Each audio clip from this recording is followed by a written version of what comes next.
Welcome to Positive Talk with Kevin McDonald. Hey, that's me. Hi, and welcome to Positive Talk. Our show features the best positive stories and people from around the globe as we endeavor to answer the universal question of why am I here and what is my purpose? Understanding that can change everything, and knowing your greatness is fundamental to living your best life. So join us right now as together we work to create the adventure of our lifetime. And welcome to the show, everybody. We've got a great, fun episode for you today. Shaun Robert Grant is with us today. I can even say your whole name. I'm just so thrilled. I had a gal on last hour, and it was, oh, hell, I can't even come close. So I won't. But I can say your name, and it's great to have you back here, young man. It's great to be back. Thank you so much for such a warm, joyous, jubilant welcome. And I'm happy to be here to share this time with you. So it was just so much fun last time. I love having the opportunity to come on with you guys. Well, it's great fun. Normally Brachelle would be here, and she's under the weather today, and we're going to hope that she feels better soon, but feel better, kiddo. And, but Good vibes. Exactly. Good vibes. And Shaun is a motivational speaker, a money mystic, actor, and author, and he does it all. Yes. And we were just talking about your acting chops and what you've been doing, and you know, it's amazing to me that there are so many people that say I'm just gonna be an actor, and so few of you guys are actually working actors. Yeah, no, it's strange, because I can remember moving to Los Angeles after being a pretty successful actor in Louisiana, in the New Orleans area and stuff like that. And, there's like 10 million people in Los Angeles County, and 6 million are trying to be actors. And so, one of the greatest lessons of advice I ever received was from a guy. I was working on this show, Three Musketeers, like just, B-list movie, one of the first films I did when I moved there. He said, really, all you got to do is outlast the people that really don't want to do it, but that are doing it, that are doing it for some other reason than they love it. He says, as long as you can outlast them, you're going to be just fine. And I feel like that's been a true statement because I just never gave up on it, no matter what. Well, it's I used to travel around the country quite a little bit, selling dead chicken. And one of my favorite airports to go to was John Wayne in Southern California. Yeah. Because everybody's pretty down there. It's like I don't belong here because I ain't pretty like these folks is. Yeah, that's funny. Because it gravitates to the LA area and to Hollywood, and then to go to Hollywood, for heaven's sakes, that's even crazier. Yeah. It's a circus in a good way, though, in a lot of ways. So. But and the actors there, they do well, some of them, but the statistics are not very good as far as acting, except if you do what you're doing because you love it. It's your passion. Exactly. And so you'll do whatever you need to do to continue doing it. And a lot of people are like, I'm gonna be famous. It's like, well, here's a direct correlation. It's like podcasters. They're like, they start a podcast. Oh man, I'm going to be like Joe Rogan and they're going to pay me $100 million. Well, guess what? I got news for you. And that's so few actors in the Screen Actors Guild actually make a living being able to act. And 5% make all the money. I believe the number is how much? 5% of the actors make 95% of the money, or something. Oh, like it's crazy. Yeah.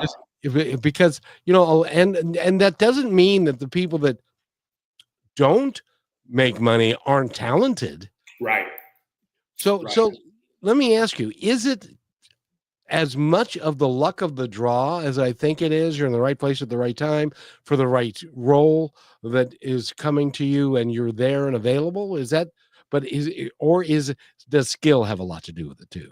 I that's a very good question.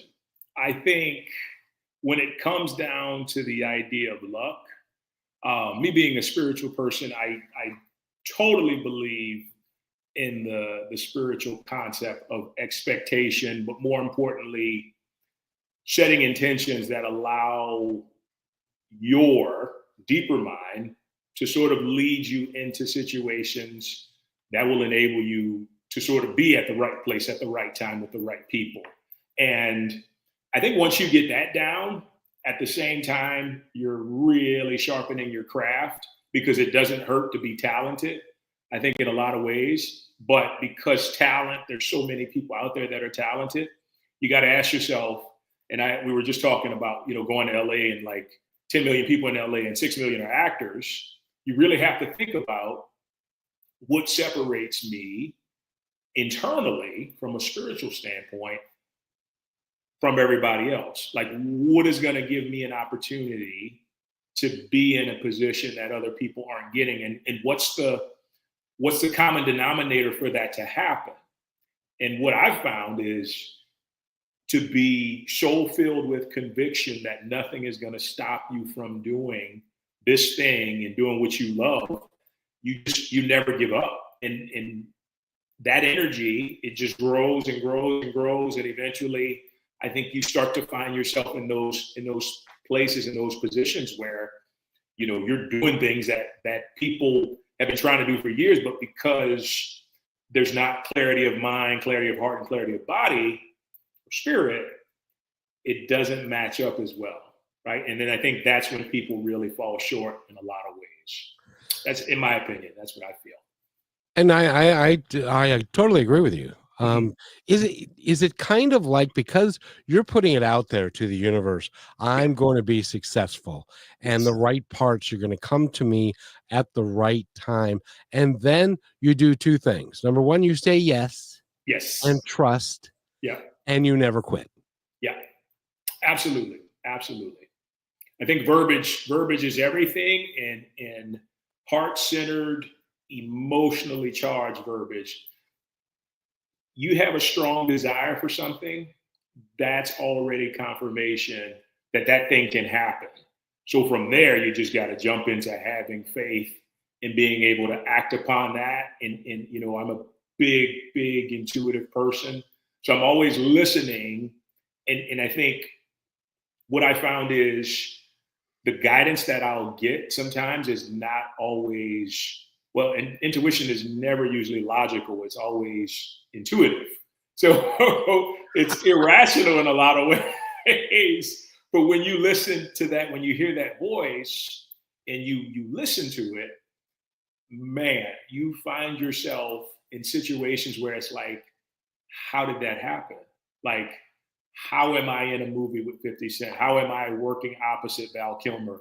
How?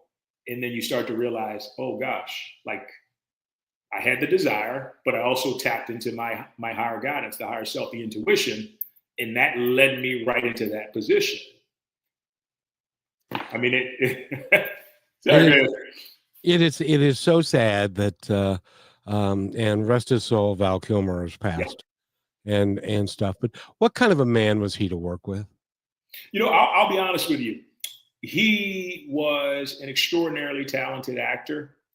I think when I had the chance to work with him, we did our greetings and stuff, but he wasn't really in a good place. He had a lot of things going on. So I didn't get a chance to really see Val the man as much as Val the actor. So, but for that subtle moment of working with him, you can tell this is someone who's been dedicated. And of course, his resume speaks for itself, but he's been dedicated to really making this craft his life.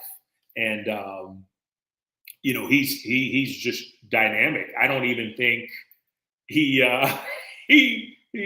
remembered the script. He learned it while he was on set. So I'm just like, man, okay, like, maybe one day I'll get to that point, but I get fired if I do that now. So, Well, and a certain notoriety gives you some, some grace, I guess. yeah, Um, yeah, but the interesting thing is that a lot of people will say I could be that way or I could do that. It's it and you say that Val was not in a very good place. yeah, It doesn't mean just because you're an actor and you're like 60 feet tall on the screen and stuff, you're still a human being. yeah, yeah. We all have emotions. We all have issues. We all have things we deal with on a daily basis, and it's having the strength to be able to deal, process, feel, and release those things, and then step back into your center that allows you to really enjoy life, in a lot of ways. And I think, you know, in Hollywood, a lot of that is missing. People just don't have the tools to be able to sort of help themselves, so to speak. And it's unfortunate because there's nothing like being able to understand and have the self-awareness to be able to say, yeah, you know what, I need a minute to really figure out what's going on with me.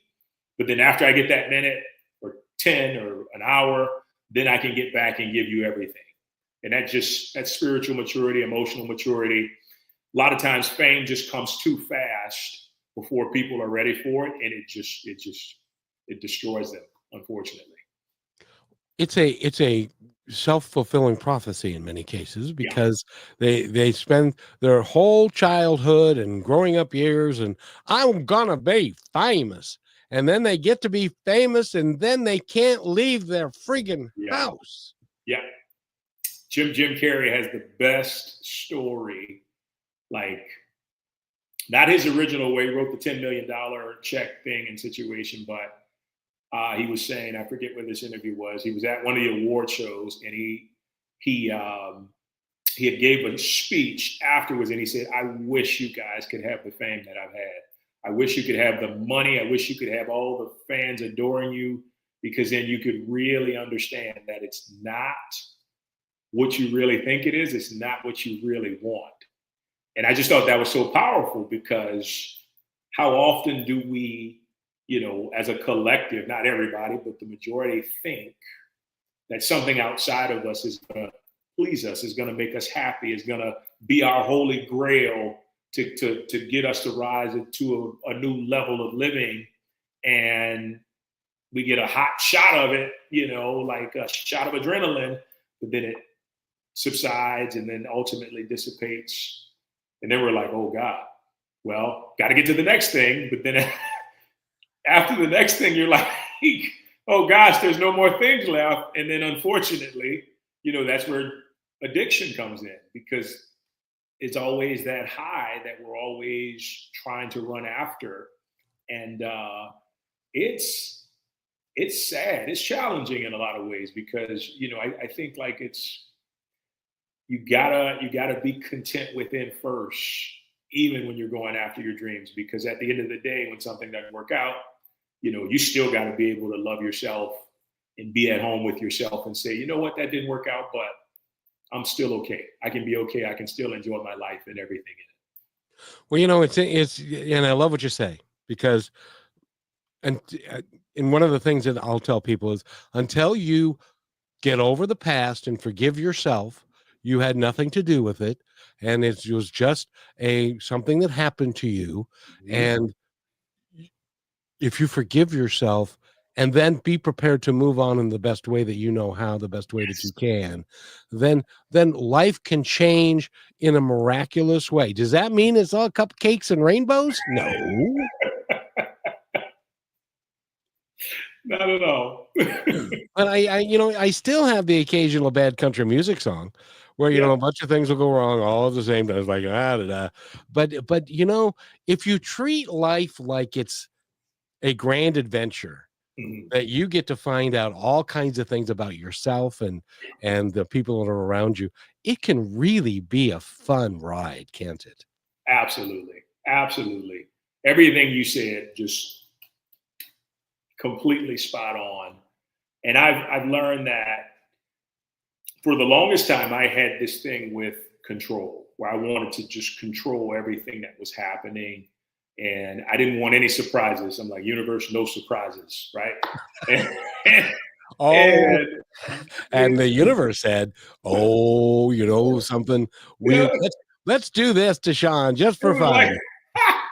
this guy, huh? Did you hear him? Let's take the rug out from underneath him, And but in a lot of that was due to the anxiety that I grew up with in such a debilitating environment in inner city New Orleans. But once I got past that point, kind of like what you were saying, I got to this place where, you know what? I can't control life. Let me just stop wasting all this energy trying. What I can control is my attitude, my ability to make sure that I'm centered and grounded in whatever way that looks like. And if I can just go from there, taking it one step at a time, more importantly, moment to moment, life will give me so much potential for joy and for other things if I can just adopt that way of being, that methodology of experiencing whatever comes. And it's been so beautiful. And what I found is, because I don't have the control and the anxiety anymore, I have more peace. And even when things do happen that are, in the past have seemed like, oh my God, no, I don't want this, when they're pretty challenging, I have the poise to be able to take care of it and find a solution like that. And you start to think, like, well, you know what? That wasn't so bad. And it helped me to grow as a person. And it's like, okay, universe, I see what you're talking about now. I can like let go and trust. Well, from my perspective, they are so funny because they decide that they have our best interest at heart, but I think they've got a hell of a sense of humor too. Oh God. So we're talking with Shaun Robert Grant. He's an actor and inspirational speaker. He's an author. He does all these things. And we need to take a break, and we'll be right back. And when we come back, we're going to talk more with him about, hey, you're just a phenomenal guy. You know that? I got to tell you. And we'll be right back. At 67 years young, I never thought I'd feel this good again. But thanks to Purium's Ultimate Transformation Lifestyle, to date, I've lost 37 pounds and gained energy, confidence, and a whole new outlook on life. This isn't a diet. Purium is a complete lifestyle change, giving me all the natural, organic, nutrition-packed superfoods that fuel my body, crush my cravings, and help me burn fat naturally without starving myself. No gimmicks, no guesswork, just a simple, proven system that works. Superfood shakes, detox support, and real results. If I can do this at 67, imagine what you can do. It's your time to feel better, look better, and live better with Purium. Let's do it now, and let's do it together. Go to www.positivetalkradio.net and click on the Transform You to get started. That's positivetalkradio.net. Transform you.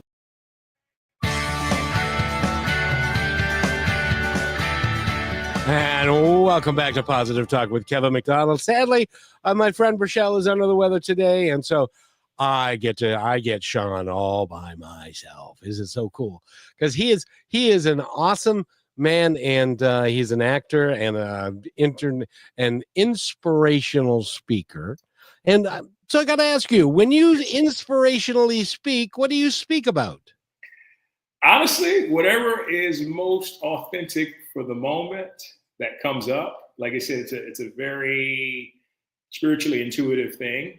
But, for the most part, for me, it's about, I feel like one of my greatest purposes is to raise the vibration of anybody and everybody I come into contact with. And whether that's through holding a presence, giving an uplifting, powerful, positive word, that's kind of what it is. And it's also, I think at the end of the day, just helping people to gain a higher awareness of themselves. And whatever that looks like, that's usually where I'm kind of moving in reference to as far as inspirational speaking goes. I'm willing to bet Now Yes. you tell me, but I'm willing to bet that prior to you getting on stage, you can survey the audience and you'll start getting an idea of what message you can convey to them that will be most inspirational to them. Does that ever happen to you?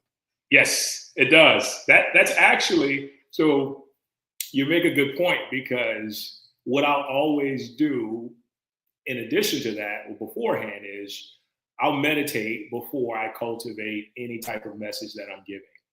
So I'll sit with it for in meditation for a couple of days and just see what comes through, and then I'll develop it from there. But I always give myself the opportunity to pivot as I feel the energy of the room, because sometimes it can shift. Like, that's just life, and you got to be able to shift with it, to not be stuck in the mud. So I think a lot of it is just, like you said, it's really feeling the energy of the crowd and seeing what works. And sometimes you get serious people and they're just very just forthright and stiff. It's like if you're giving an inspirational speech to a bunch Yeah. of accountants, as an example. Yeah. Now, now this is not to disparage accountants at all, but every accountant I've ever met lacks a certain sense of humor. They're very serious individuals, and, Yeah. and and so if you're up there shucking and driving and having a great time, and they're like, what's 2 plus 2 and it's 4 plus 4 and so but Yeah. yeah, it depends on the crowd, I guess.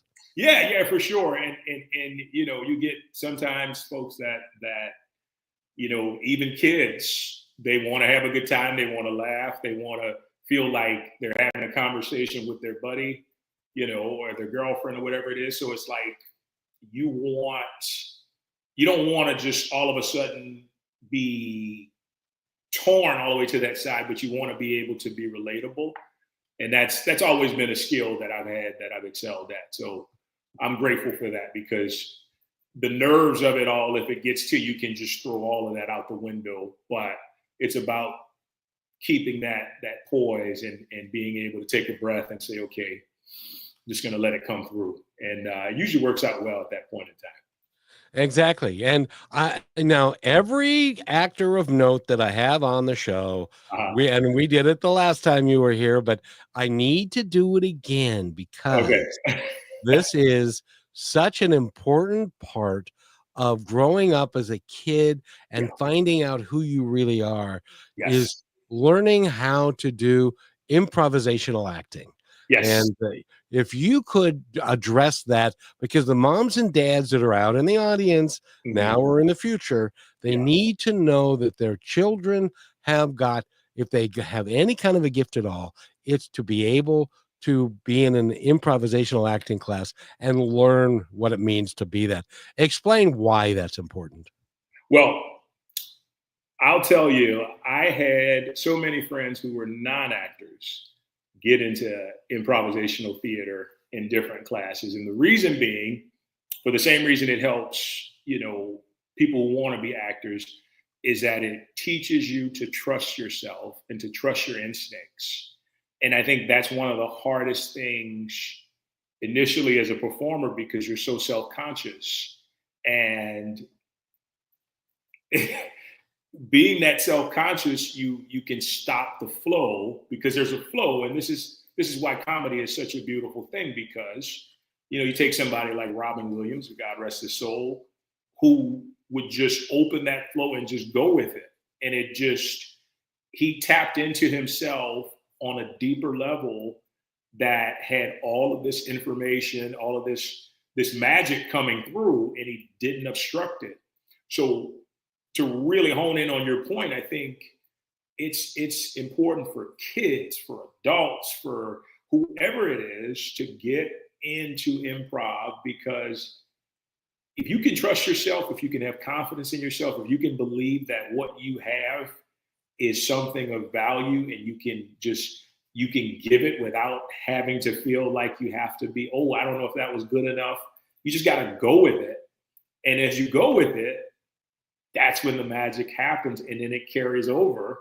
into life, on screen, on the stage, you realize you not only get confidence, but you feel a lot more relaxed, in those high stress environments that really are a prevalent thing when you're on the stage acting or even on film, because there can be a lot of pressure to really show up, and you can't show up if you're not relaxed, if you're not confident in yourself. And even if you decide that you're not going to be an actor or you're not going to be a comic, by the way, comedy is hard. Yeah. I and I don't know how they do it, but these guys anyway. But let me finish this thought before I go on to the next thought, Yeah. because I'm a little ADD about this. But if you want to be a great salesman, if you want to have a great presence, if you're going to be a manager and you're going to be in front of the people you're working with, you need the presence and the confidence to be able to stand up there. So you may not have a clue what you're doing, but you want to give them the confidence that they are confident that you know what you're doing. Yeah. And you'll learn the rest. But so anything you do in life is that helped me immensely when I was in college and I did improvisation. Yeah. It really is hugely important. Yes, I agree 100%. And then you did improv, obviously, because you think on your feet. And there's so many things, Shaun, I want to talk to you about. But like when you're doing a speech for somebody and you're a speaker, what percentage is pre-done, kind of canned, and what percentage do you allow the moment to come in and the flow to happen? Another great question. So what I have done for the longest time, and the reason I like doing this is because it makes it authentic. It doesn't, I don't really know what's going to come through, but I do have a parameter that I've set out. And so what I'll do is make a list, right? So I did a talk on, business success and higher consciousness. And so I just listed 5 different things. And so this talk was like an hour and 10 minutes. So I basically could see the first title, right? Positive expectation, positive attitude. And then I just let it rip. I let it go. And then I'll just speak on that. And then when the timer hits, boom. After 20 minutes, go to the next parameter. And for me, that way, what I find is if I don't let it flow, I stumble on myself and I get stuck and then I start to freeze, which is like a perfect example is this podcast where we just kind of go with it, right? It's not like, Kevin sends a list of questions and he's preparing me. I can't even write a list of questions. What are you talking about? But, I found like with that stuff, I get stuck. And another thing that really takes me out of my authenticity is if I have to think about something, sometimes my ego will jump in and try to say, okay, let me give the answer that I think people will like the most, as opposed to the most sincere and genuine answer. And I feel like being able to put that into the speaking engagements in the realm of motivational, inspirational speaking has really helped me to stay true to myself, which in turn always benefits people more than me trying to just make it sound all perfect and tie it up in a bow, so to speak. Now, isn't it true, because a lot of people, I sound like a district attorney again. Isn't it true, Shaun, that yes. when you are in front of an audience, yeah, they are investing their time in you, yes, and they are also excited about your success. Mm-hmm. And we, at the same time, if you're in front of the room and you're worried that they're not going to like you, and even if you screw up, they're really happy because they want you to succeed. Yes. And so they're in your corner 100%. So in a lot of cases, we're nervous as heck because we're going to be speaking in front of people, and they are a lot more happy about us speaking than we are about speaking. Yeah. Yeah. And it's a great point you make, because, you what you just mentioned, you tend to forget that. Like, these people are invested, they're actually here to hear you, and they want you to succeed, because if you succeed, they're succeeding in getting what they need and what they plan to from the whole thing. But those nerves, being human, sometimes those nerves will have you like sweating off all your deodorant and your heart beating out of your chest. And especially, and that's why he said comedy is hard, because Oh yeah. you have a set, and like, it amazes me, people like Ron White, they can make you think that they're making all this stuff up as they're going, because they're that gifted at it, but it's all meticulously planned out and stuff. But if you're on stage and the first joke bombs, hard to come back from that.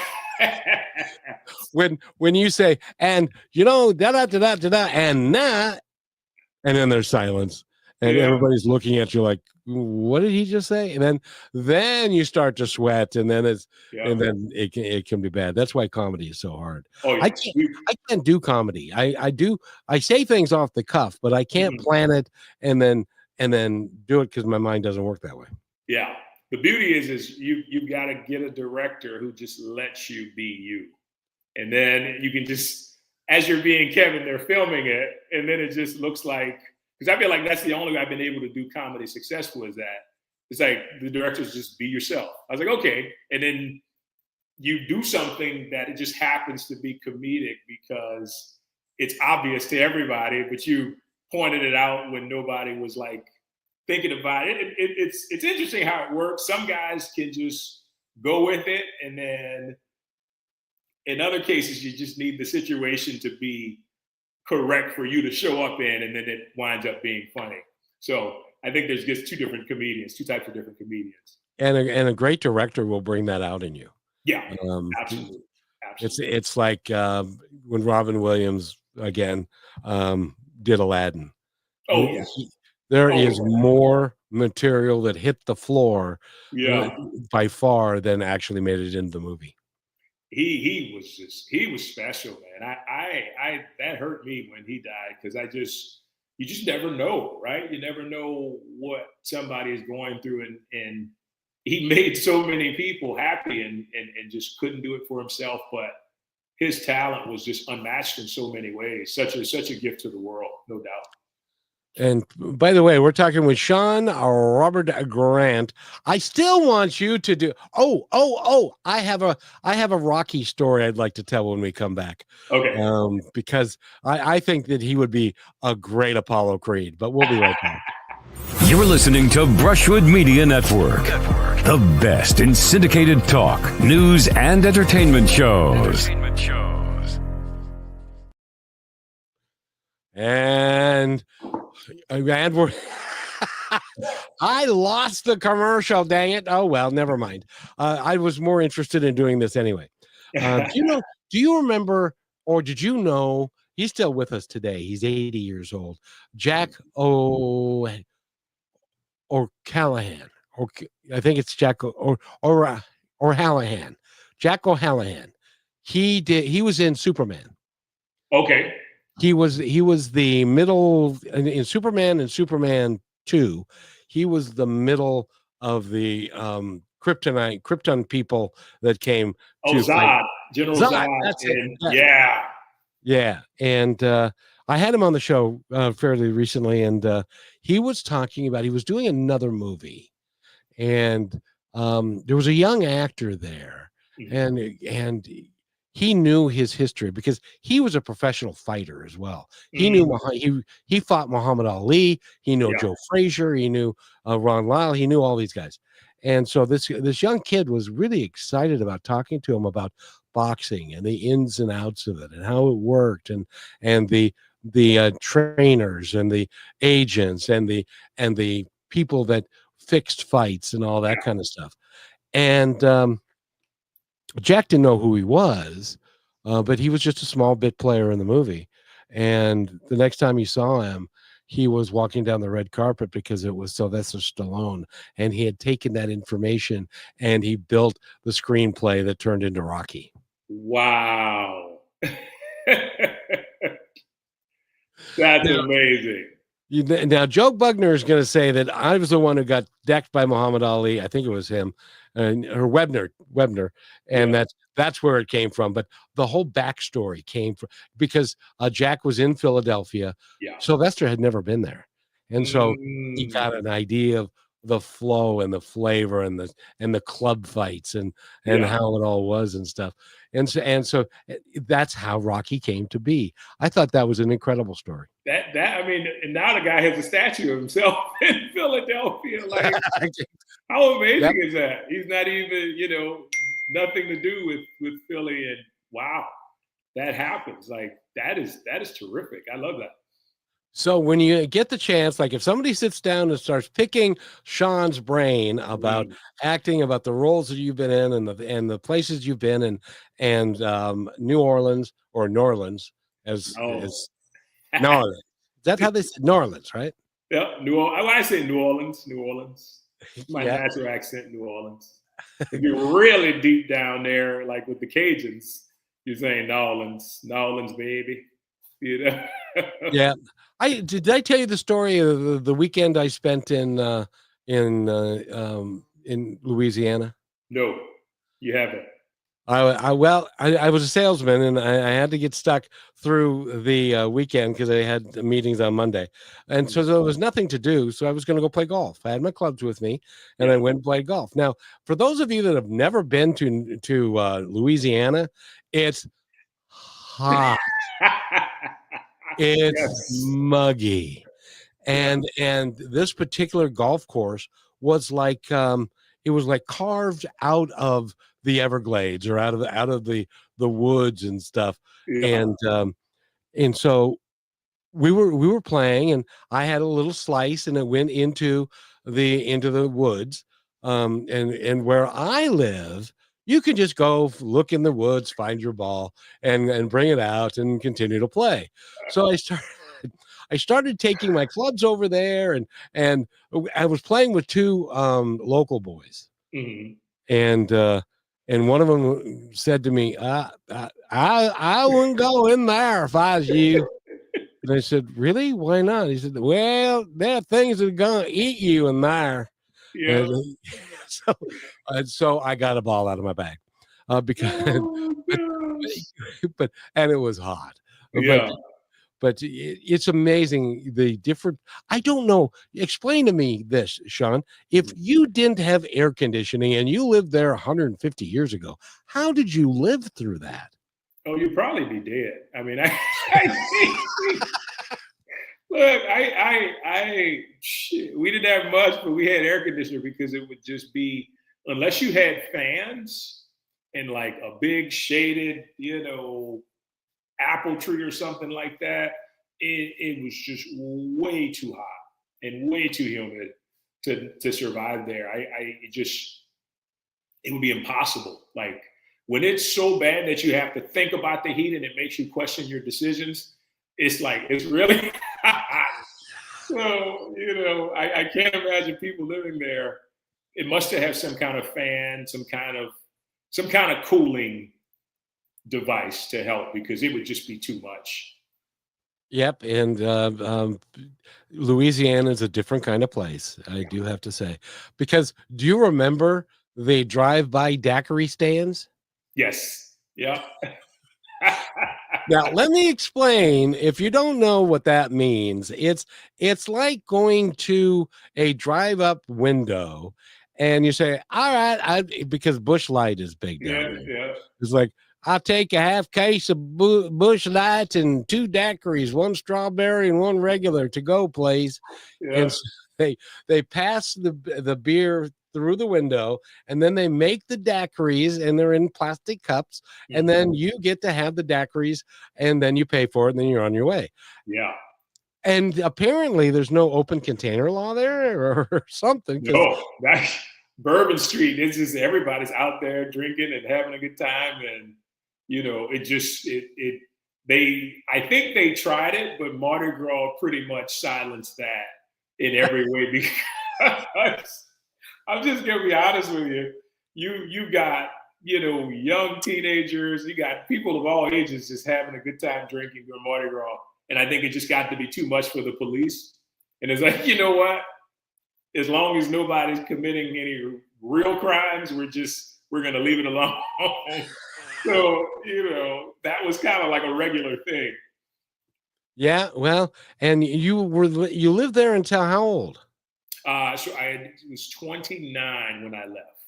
So, oh my goodness! So you had been an actor of note for a while in New Orleans. For about three or 4 years or so, and I was fortunate enough to have a lot of success early on, and then that's when I just got the idea to move to LA and further along there, and just it was amazing. But New Orleans, it was great, but I was ready for something new because I just felt like it was time to evolve the craft at that time.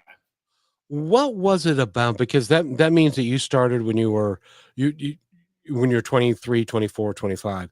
What motivated you to do that then? Honestly, I've always been a performer, and I don't know if I said this on the last time we met, but I started performing at a very young age, and I just absolutely just fell in love with it. And when I retired from playing sports and football and all that, I needed to fill that outlet. I tried to just put it to the side, but after 3 or 4 months of working the job, I was just like, oh God, this is just not for me. This work is like really work. Yeah. It wasn't charging my soul up. And so at the perfect divine time, Louisiana became Hollywood South, and there were like 60 different productions in Hollywood coming down there to shoot and film. And I was like, yeah, you know what, this could be something that I could do. And, I got an opportunity from a friend, and I did like this little student film, and it just became this rolling ball that I just fell in love with. And the beauty of it is the money was great, the people were great, but it made me feel so good internally. And I knew on some level that I wanted to do this for the rest of my life because it just felt good. And at the end of the day, even at times when I was working for free, I felt like I was getting, so much more from it, even though I wasn't getting money at the time. And so it just kind of happened, and that coincided with that love of performance and creative expression. And I just never wanted to stop. And even when I did try and stop, it's like, yeah, I want to get back into it because this is what I want to do. This is really a part of who I am. And so it just kept going. And you played football for who? So I started in high school, played in New Orleans, and then I went to Louisiana Tech University, which is in the Ruston, Louisiana, Shreveport area. And I played there for a few years, I think three years total, and then I got injured. And so after those injuries, hamstrings blowing out and then just body breaking down, that's when I had to hang it up. I think I had one tryout with the Arena Football League, the New Orleans Voodoo at the time, but at that point I realized, this is no longer for me anymore. So now I know you don't think of it this way probably, but there are so many of us that are listening today that have never, like I played high school football, and the most people I probably played in front of was a couple thousand, maybe. What's it like to walk into a stadium with 40, 50, or 60,000 people in it? Oh gosh, it's madness for one, because our school was a smaller D1 school. But when I tell you, when I had the opportunity to go to places like Auburn, right, in Kansas State, and they would have, Auburn I think had 98,000 people. Yeah. And to sort of paint a picture for you, I can remember this was back in 2001. And I mean, it was surreal because, we're standing in the tunnel and getting ready to go out, and they turn on the Rocky theme. Funny. And and they have this. They call it the War Eagle. This eagle flies around the entire stadium and then comes and lands right back on this guy's hand on the 50-yard line. So they're really just psyching you out while the Rocky music is playing, and the crowd is just erupting, beating on the stands and stuff like that. And I mean, it is just like, it's electric, but it's absolutely terrible for the road team because you're like, oh gosh, okay, it's really about to go down. Why am I here? Why am I here? Why am I here? Yeah. But we actually played them pretty close that game. I think it was 48-41 in overtime. The final was. They beat us only by a little bit, but the atmosphere was just, like I said, absolutely surreal, so electric. It was just, you felt like it was a performance with that many people watching and that many people invested and excited about it. It's quite an experience. Well, and I'll tell you, if you held Auburn into overtime, you were on Sports Center on the ESPN that night. More than likely.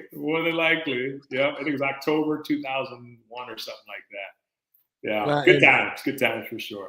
It is, and some advice to some kids who do exactly what you did, and then they get injured, or they think pretty much that their life is going to be mapped out.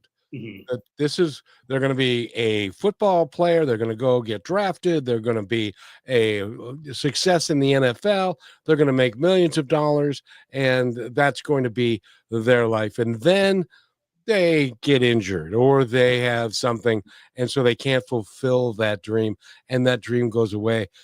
You were able to transition that into acting and be successful at it. Mm-hmm. But there are lots of guys because they haven't prepared well in college, mm-hmm. and stuff, because they were playing ball and it was on a football, scholarship. And so give them some, well, when we come back from this break, I would love for you to delve into that and give them and their parents some advice on when that happens and they aren't, because you know how tough it is when they're just not quite that good enough to make it. And then what do they do?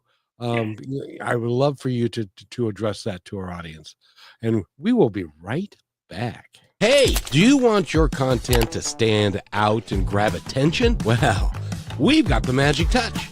Professional video editing that keeps eyes locked on the screen. Photo editing that turns ordinary shots into scroll-stopping visuals. Crisp, clean audio editing for podcasts, ads, and more. Social media posting and scripting so your content isn't just seen, it's remembered. And guess what? We've got even more amazing services waiting just for you. Whether you're a brand, a business, or a content creator, we help you show up and stand out. Spots are limited. Don't wait. Email us now or book a call today and turn your vision into viral-worthy content. Don't wait. Hit us up now. And go to KM Media at KMmedia.pro to find out more. And welcome back. Hey, what'd you think of that? Was that okay? Yeah, I love the commercials. You've done a bang-up job. I'm just like, watch. Oh, that's cool. That's interesting. Oh, I want that smoothie. Oh, okay. No, it's terrific. You've done really good with that. I love it. Well, thank you, young man. But tell me your advice, because you've been through it. Your advice, you're going to be, you're a football player in high school. You were the best player on your team, and then you go to college and you're doing well, and then something happens. In your case, you blew up your hamstring, and that's a big ass muscle, if you ask me. Takes a long time to heal too, as well. Exactly. I've known people that have had to have surgery because they tore it badly enough. And stuff. So if that were to happen to somebody in there, that dream of being Deion Sanders or being Russell Wilson or somebody like that, it doesn't come true. How do you give them some advice on how to pivot from that into doing something meaningful? Yeah, I think ultimately, if it happens to you at the age that it happened to me, which is, you're a young kid, I think it's important to have the support. And this is more for the parents, really support your child in the sense of understanding that this is just one chapter of their life, right? This is your identity for a long time. And yes, it hurts. And yes, it can be difficult to separate from it. But remember that you're so much more than what you do. What it's about is who you are as a person and all the other valuable assets that you have that you hadn't discovered. Another thing I would say is just, really encourage your kids to know you don't have to have it all figured out. I think that was so tough for me growing up because I had to have this dream and nothing else would do, which is why, symptoms of depression sort of came on and made the transition a little bit difficult. But if I could step back out and give any advice, understand you're a young man, you're a young woman, if you're in a different sport, you don't have to have it figured out.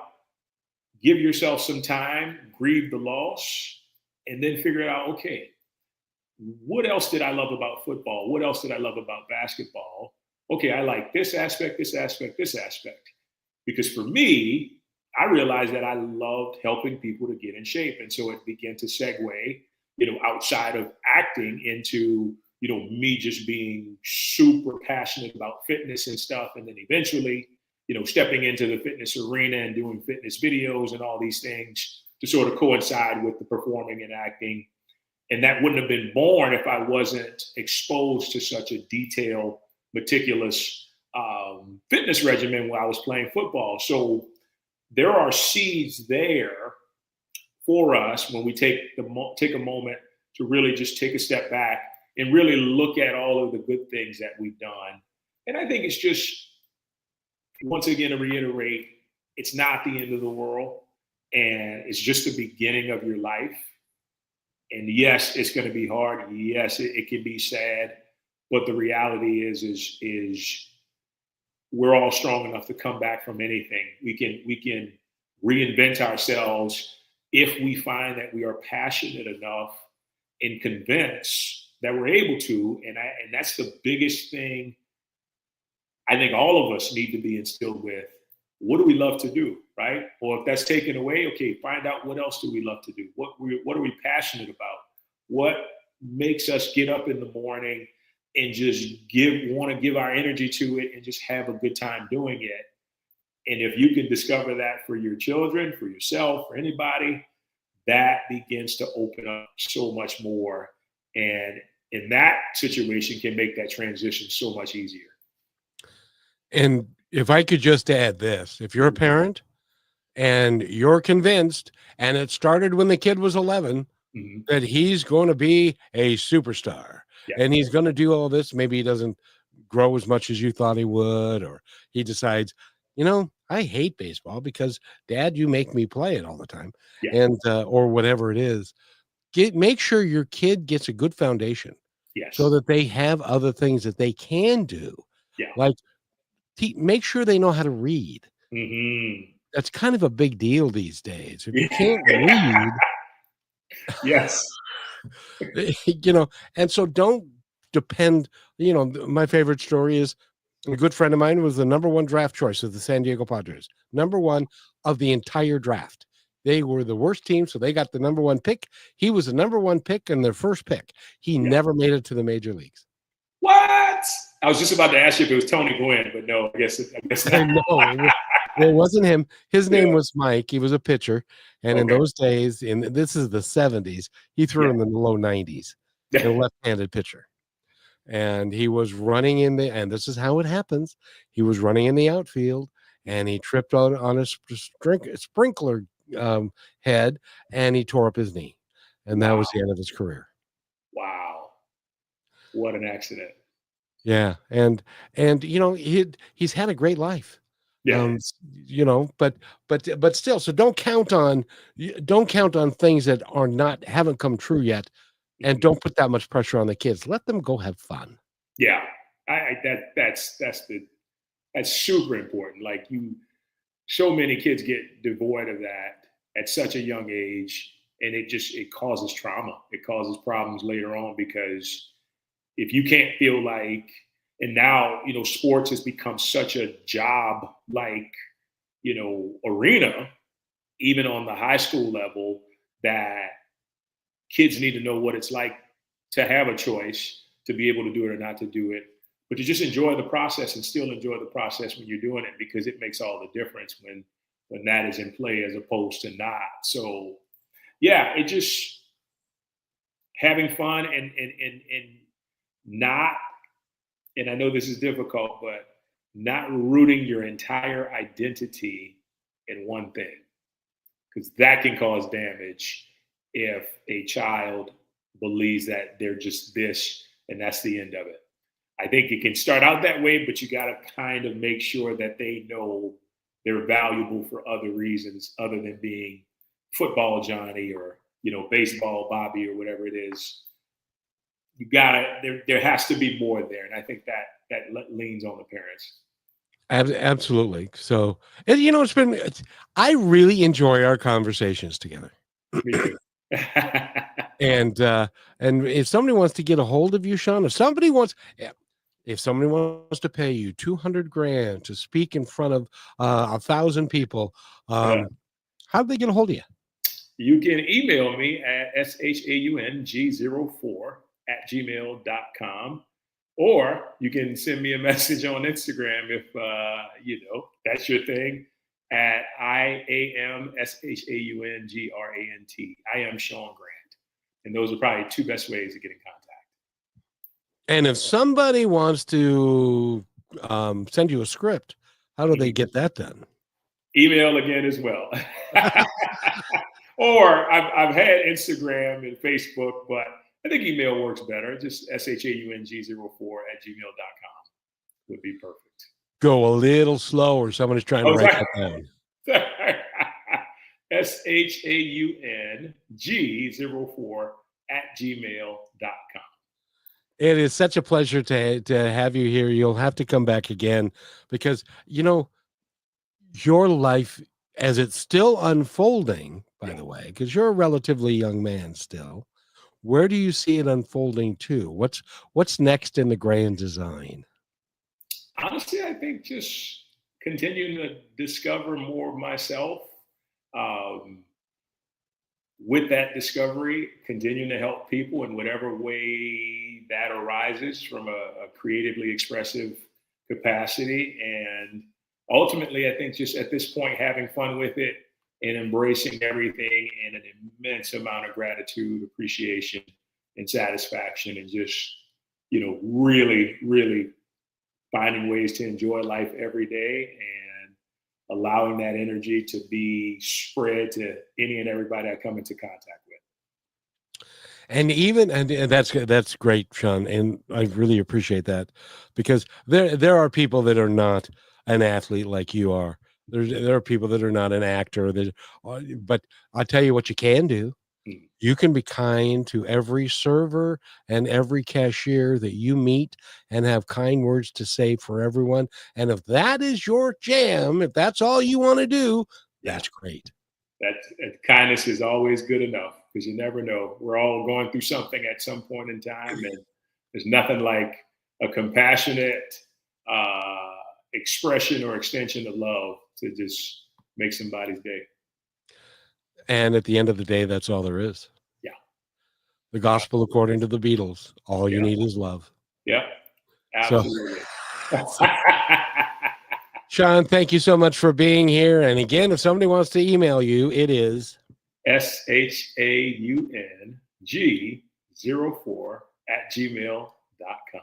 Perfectly said, perfectly done. Sir, you have yourself a wonderful day, and I want to thank, nice discussion, Shaun. You're a positive force and a role model in the world. Amazing. Amazing. Thank you so much for that.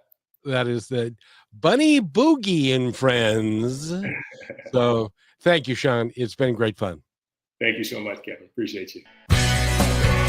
Thanks for listening to this episode of Positive Talk with Kevin McDonald. Our purpose is to provide everyone with a positive, entertaining, and educational experience. I would love your feedback and comments about the show, including possible topics and great guest suggestions. Please email me at kevin@kmmedia.pro. And remember, be kind to one another because each other's all we've got. That's Kevin at kmmedia.pro.